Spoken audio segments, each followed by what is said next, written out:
Hello and welcome to my channel. Today I'll show you how do I make this sci-fi crate using Blender and Substance Painter. Let's start.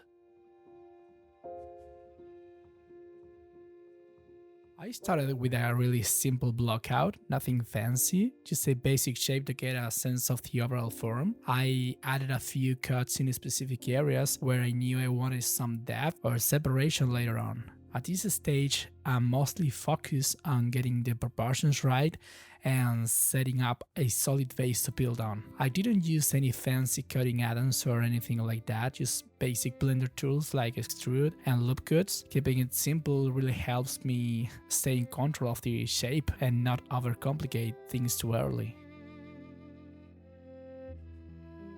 At this point, I started figuring out how I wanted to add subdivisions to the model. For this grade, I went with a bevel modifier using edge weights instead of applying bevels manually. That gave me way more control over which edges I wanted to keep sharp and which ones I wanted to stay smooth or more rounded. Plus, since it's non-destructive, I could keep adjusting things without messing up the base geometry.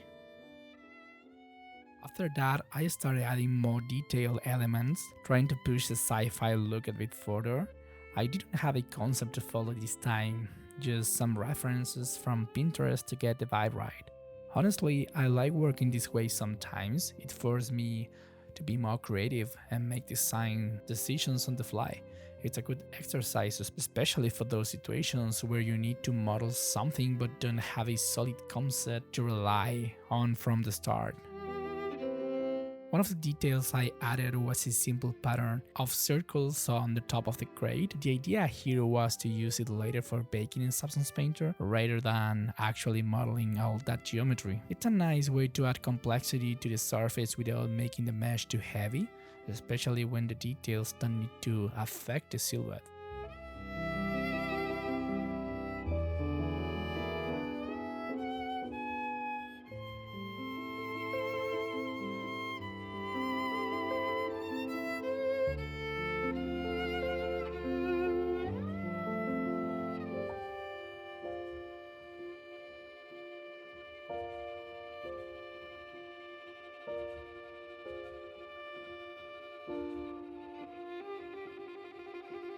Sometimes I just grab part of the mesh I'm working on and separate it to create extra details.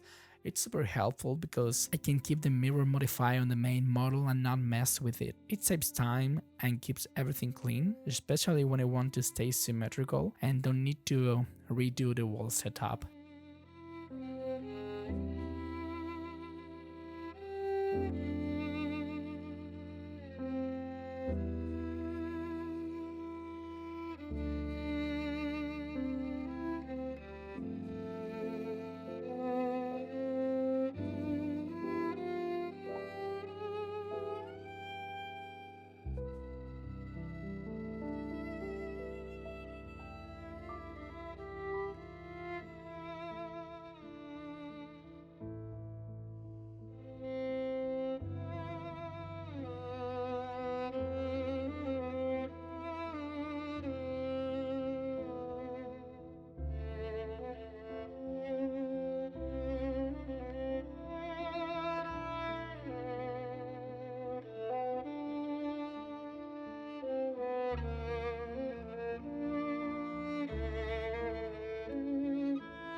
When I added the handle on the top of the crate, I noticed the wall thing started to look a bit unbalanced, like the bottom felt too empty compared to the top. So I spent a bit of time trying to figure out how to fix that, and eventually decided to model a small piece near the bottom, kind of like a mounting point or a joint for a strap or extra attachment. It's mostly just there to give the design a bit more visual weight and balancing thought.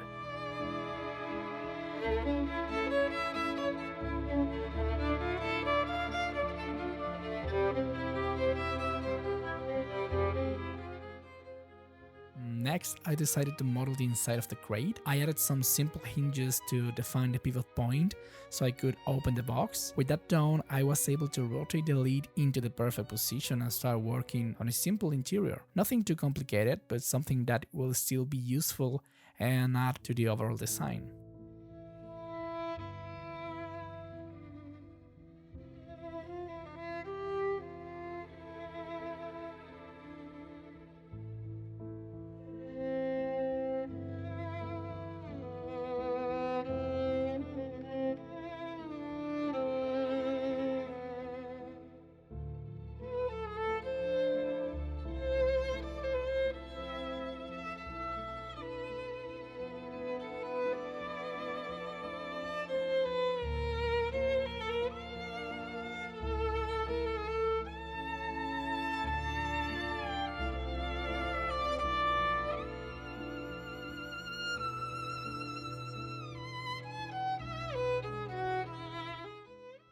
I also added some small notches in the center of the crate, just to give the impression that there's a magnetic or metallic bar that lifts up to connect the box with the lid.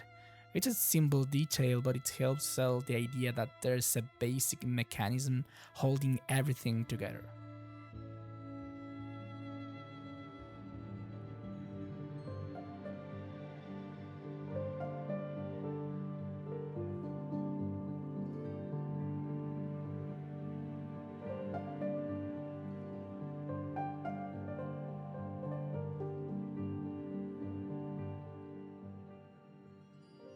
Now we move on to an important step, optimizing the low poly model. I made a copy of the high poly version, keeping the same names but with different suffixes, underscore high and underscore low, just like I explained in my video on how to bake correctly from Blender's Substance Painter. After that, I started optimizing the mesh as much as possible, making sure it's clean and ready for texturing. The goal is to have a low poly version that's compatible for a game, while still keeping enough details for the textures to pop.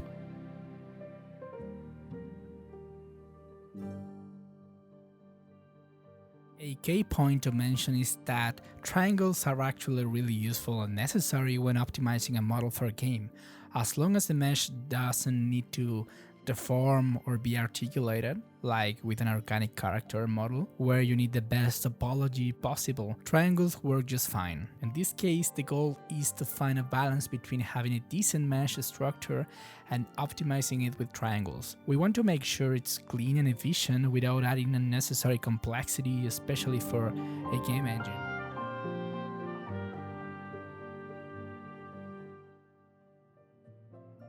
I focused on removing any loops that were completely unnecessary and didn't add any meaningful relief to the silhouette. Specifically, I targeted loops in flat areas where they wouldn't really contribute to the shape. This helps reduce unnecessary geometry and keeps the mesh as clean, as optimized as possible.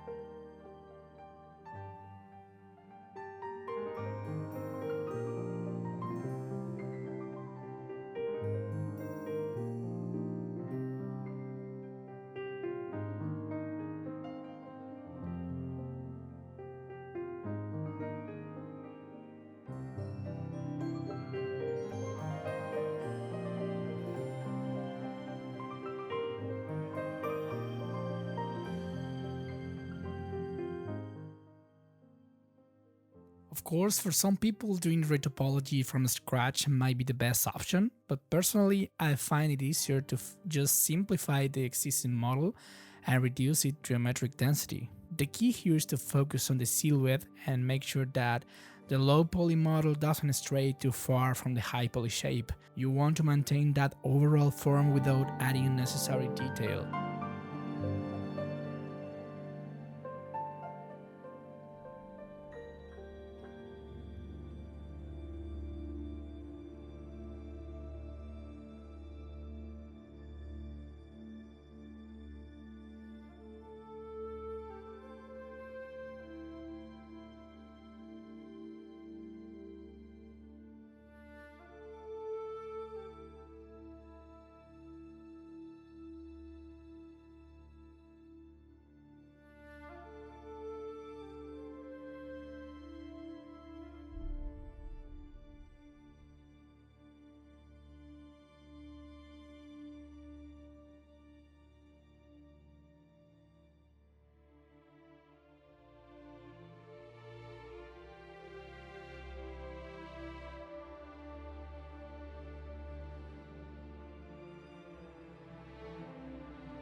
Once I finished optimizing the low poly model, I decided to split it into two separate materials, one for the lid and one for the body of the crate.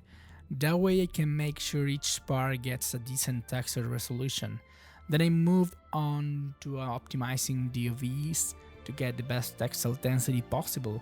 In this case, I used UV Packmaster 3 Addon, but you can totally do this with Blender's default packing tool as well. It just takes a bit more manual tweaking.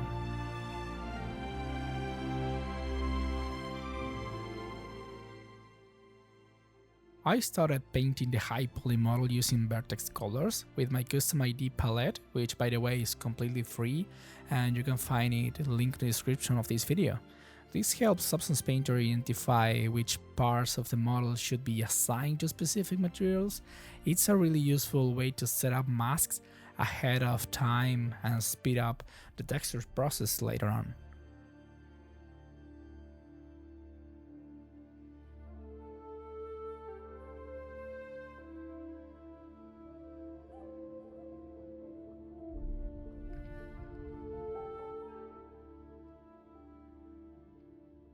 Once I'm in Substance Painter and I've imported the low poly model, I select the high poly and make a few quick adjustments in the bake settings. I make sure to use by mesh name as the baking method and set the ID map to use Vertex colors since that's what we painted earlier. I also tweak the baking distance to make sure everything captures correctly. Before committing to a full resolution bake, I always do a quick test at 1K to check that everything looks right. Once I'm happy with it, I bump it up to 8K to the final bake.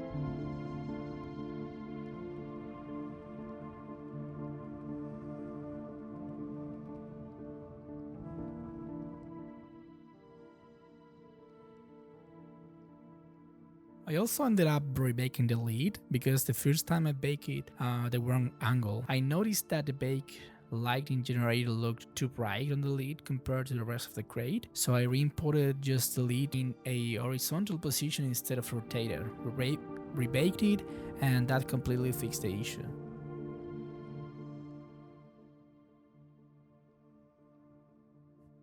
At this point, I also import a second version of the model with the lid slightly open. That way I can work on both versions using the same texture set. It gives me the flexibility to texture everything with the lid in its closed positions, nice and easy to work with, while still being able to check and visualize the interior of this set at the same time.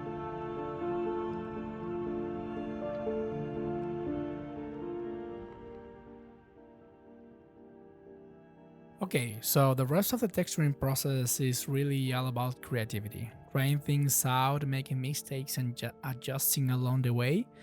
Since I didn't have a fixed concept for this crate, I kept checking different references while working, which helped me decide on the colors and directions as I want. I did start with one of my custom smart materials, also free, you can grab it from the description, which gave me solid base to work and get the initial colors a lot easier.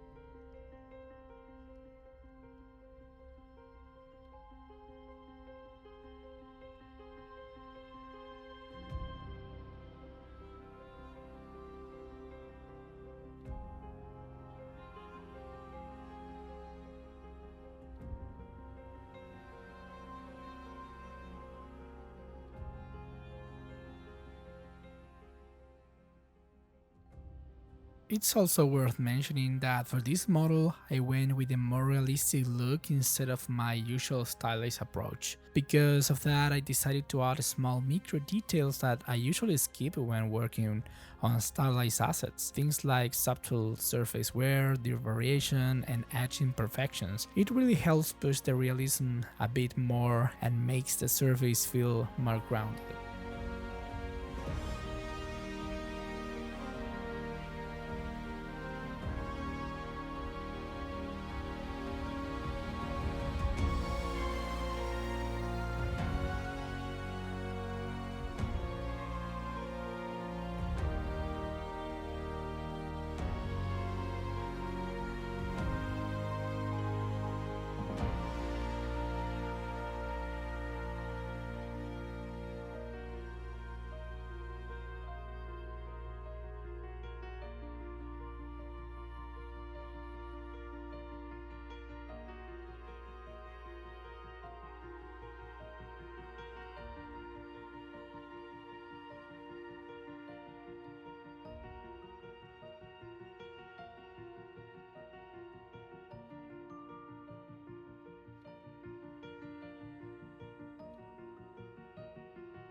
Once I'm done with the main texturing, I usually apply a general color correction layer on top of everything.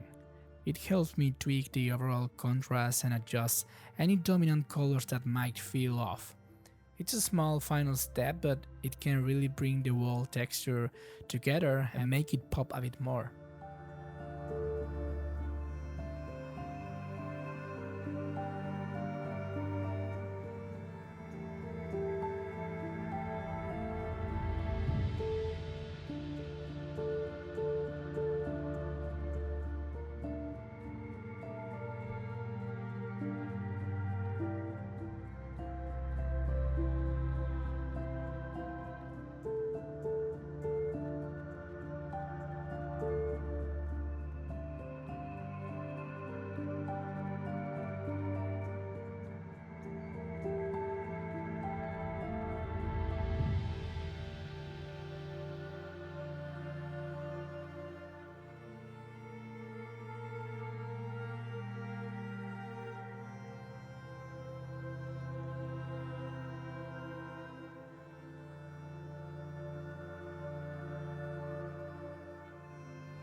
At this point, I go ahead and export the textures for Blender. I'm showing my basic sport settings here on screen, so feel free to pause and copy them if you want to replicate the same setup. It's pretty standard configuration that works well for most PBR workflows in Blender. And here's the final result. I really hope you guys enjoyed this and learned something new. If you want more in-depth videos, I have longer ones, over an hour, where I go over through every step in detail. If you found this video useful, please leave a like, subscribe to support the channel, and drop a comment below. If you want to support me even more, you can send a super thanks or join the channel below this video.